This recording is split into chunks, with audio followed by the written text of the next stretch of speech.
Our fourth and final story starts in Grand Marais, about 50 miles from the northern terminus.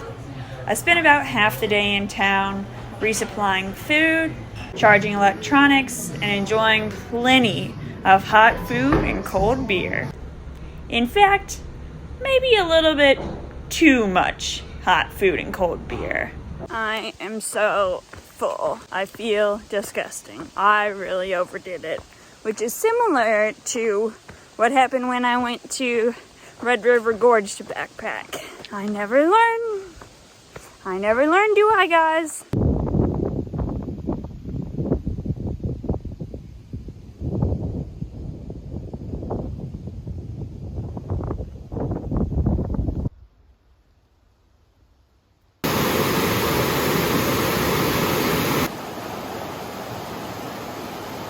It was really hard leaving the comforts of, being in town, but it is pretty nice to come home to this.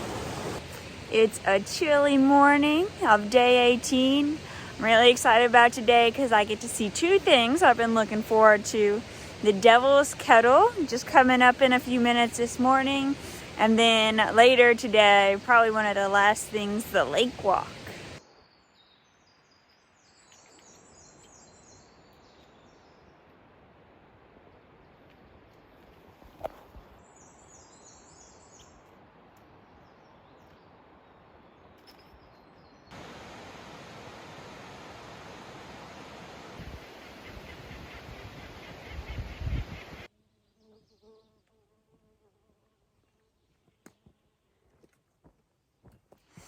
I am absolutely famished this morning.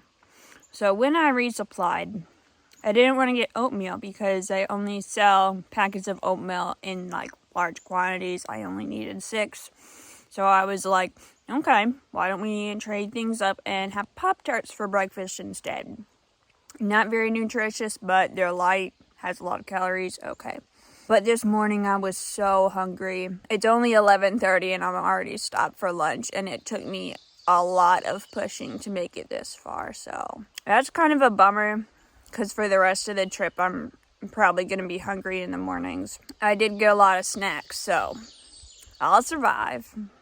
This is my favorite food of the entire thru hike. It's sweet. It has a big kick to it. Fish and hunting mix by Good Sense.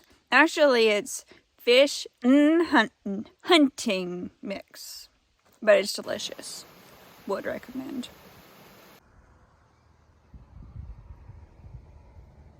When I was researching this trail and I found out there was a part of it where you walk along the lakeshore, that was something that really piqued my interest, and I was like, oh, cool. I've already done most of the trail, but I get to do this today. I think it may be pretty hard walking, but I think the view's gonna be pretty nice, so I'm looking forward to it.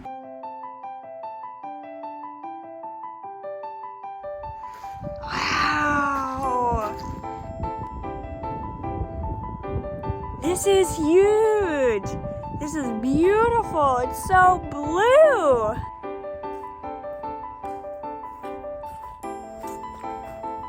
I haven't even gone very far at all, and I'm already learning I'm gonna get a ton of rocks in my shoes. But it's so beautiful. I'm so excited I get to walk here.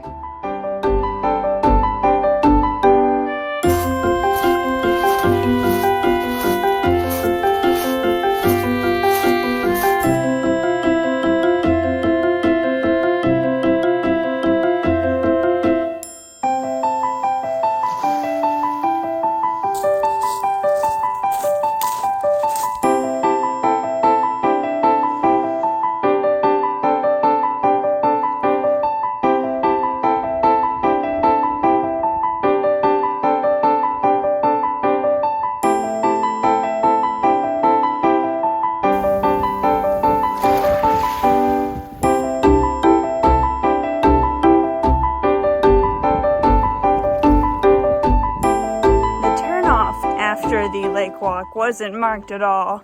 It's just this boardwalk type place. But the lake walk was really cool. It was definitely very physically hard, but beautiful. And just like that, I'm done for the day. It went by really fast. I'm thinking that maybe I'm just learning to zone out while I'm hiking, and that's making it seem faster. So that's a good thing. But a bad thing is that my phone is on 48% battery. So I hope it lasts a day and a half more. I'm kind of up a creek without a paddle if it doesn't.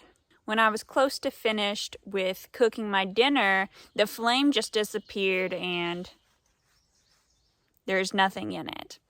That's fine because I have Pop-Tarts for breakfast, so no need to cook.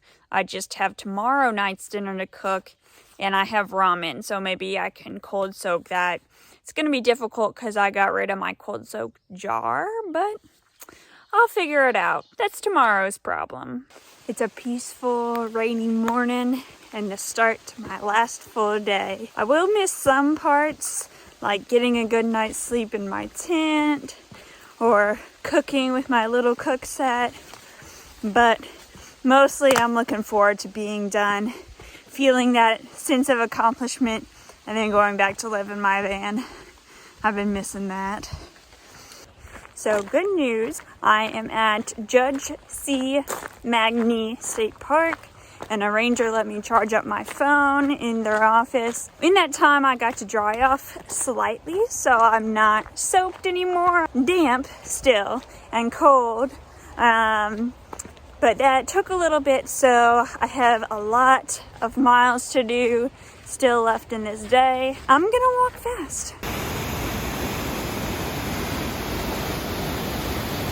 The Devil's Kettle. I thought it was part of the Devil's Track River, but here we are at the Brew-S-A River. I guess the devil owns a lot of real estate in this area. Half of the Brew-S-A River keeps on going. The other half falls into a mysterious pit. Where does the pit go? No one knows. Actually, they do know. They figured it out. It goes underwater, but it's more mysterious if you don't know. Woo!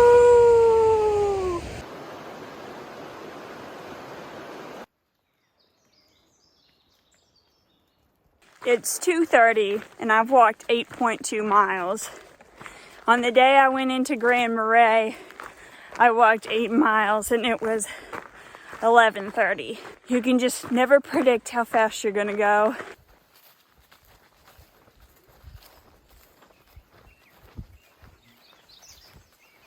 As always, looking cool. My hat is in my bag, so I don't feel like stopping and getting it out. But these flies are trying to eat my scalp, so I use my handkerchief as a fashionable headscarf. My feet have been soaked all day, and now they're muddy and soaked.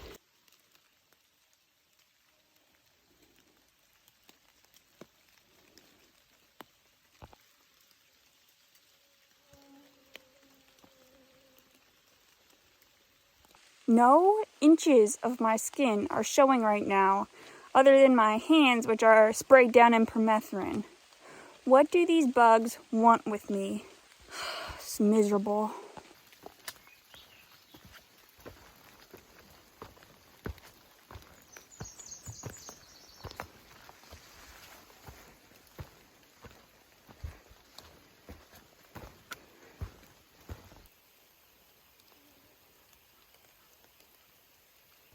I managed to get my tent up without getting too much water inside. I've been thinking, how would I get this up in the rain? So I was prepared. I also got my ramen soaking. I have warm clothes. I have my bed stuff, like my sleeping pad. But the thing is, how am I going to hang up my hiking clothes to dry overnight? Because I'm gonna have to wear them tomorrow. It's not gonna stop raining, I don't think. I don't know what to do. I'll probably just have to hike in wet clothes all day.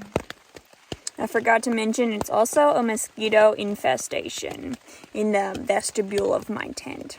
There's easily 100. It's disgusting.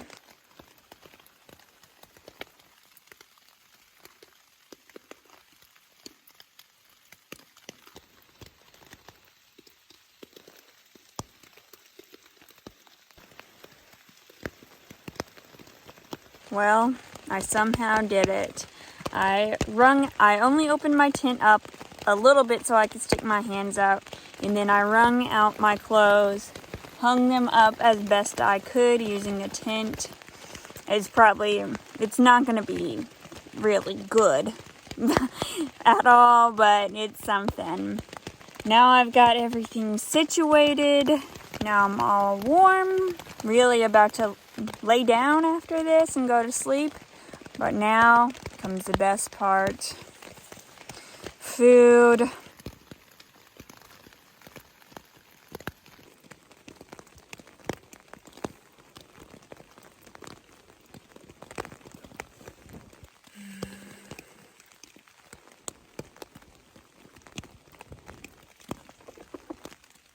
It's got those veggies in there and everything. I'm not going to be able to brush my teeth tonight because I'm not getting out of this, but that's okay. Even though this day has sucked, at least there's food at the end of it. Tasty, cold, but good food. One last morning in the tent. I didn't sleep well and it's cold outside, but it stopped raining. I'm on the trail at 9:30. It took extra long to get ready because I had to fight off the swarm of mosquitoes that was outside my tent. They were merciless. I must have killed hundreds of them and they just kept coming.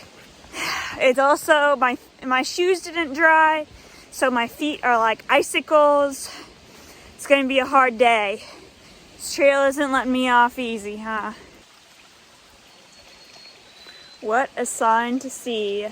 Otter Lake Road, end of trail, 13.8 miles.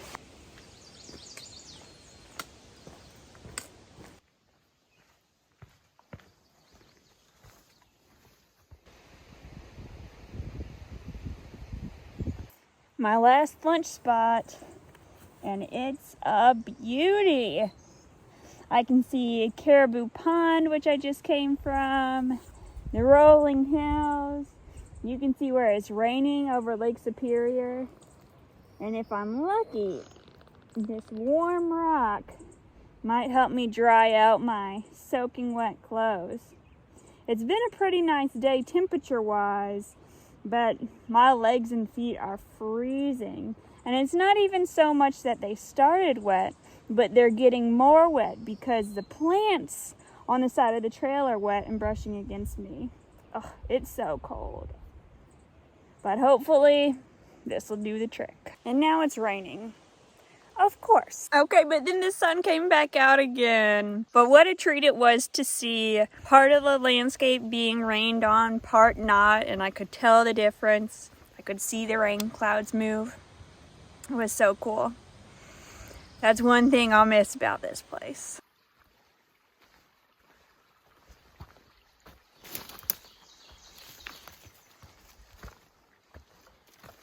It's not raining today, just a little showers every once in a while, but that's great. My shorts dried off and my feet, my shoes and socks are still wet, but my socks are made of wool, so at least my feet are warm. This is taking forever though. I looked at my watch 4 times in the past 30 minutes. Oh, I'll get there eventually though.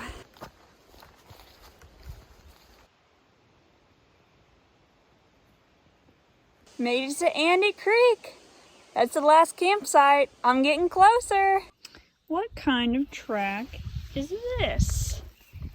Here's my shoe for comparison. It's definitely not a deer track. My ankle tendon is hurting really bad again because of course it is. I took some acetaminophen, as my first aid kit calls it, but I'm really hoping the ankle doesn't slow me down. This is it!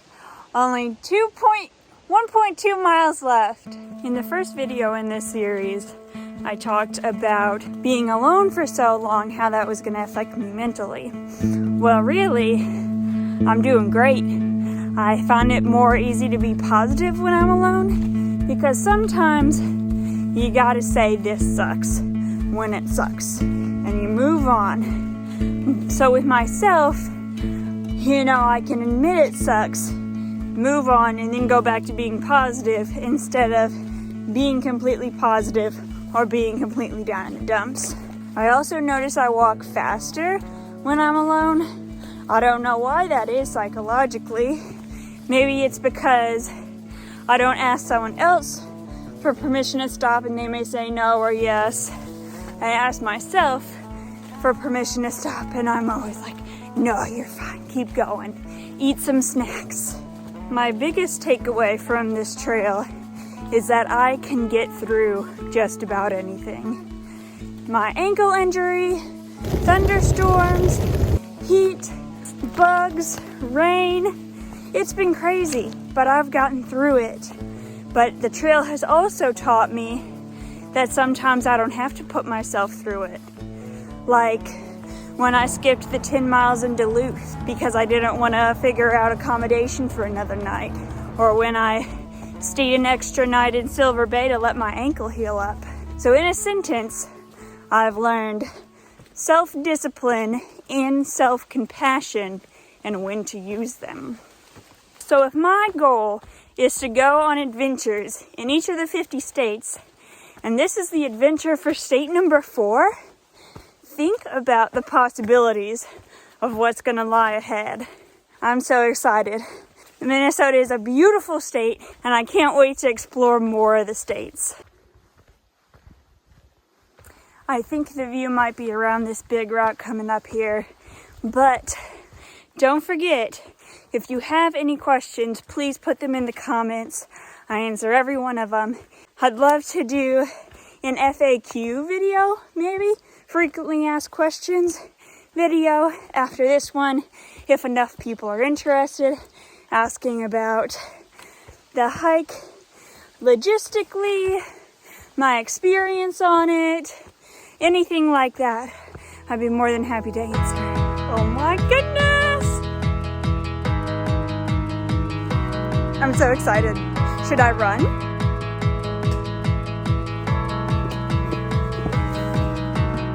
I did it!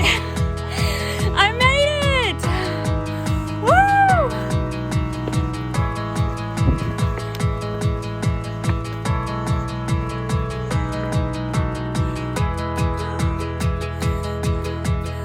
Oh my goodness, this is beautiful. Hello, Canada! I did it!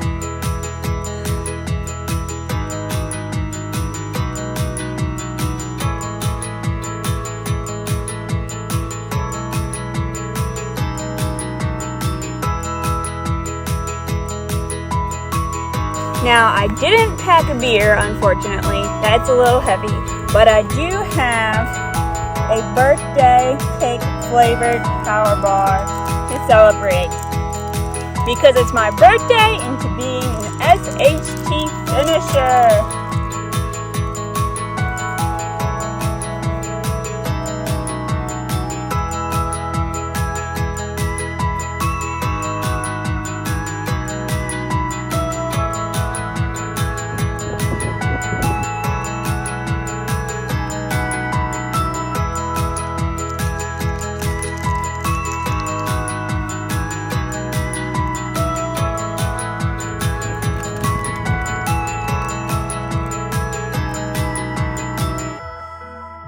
If I can do this, I can do anything.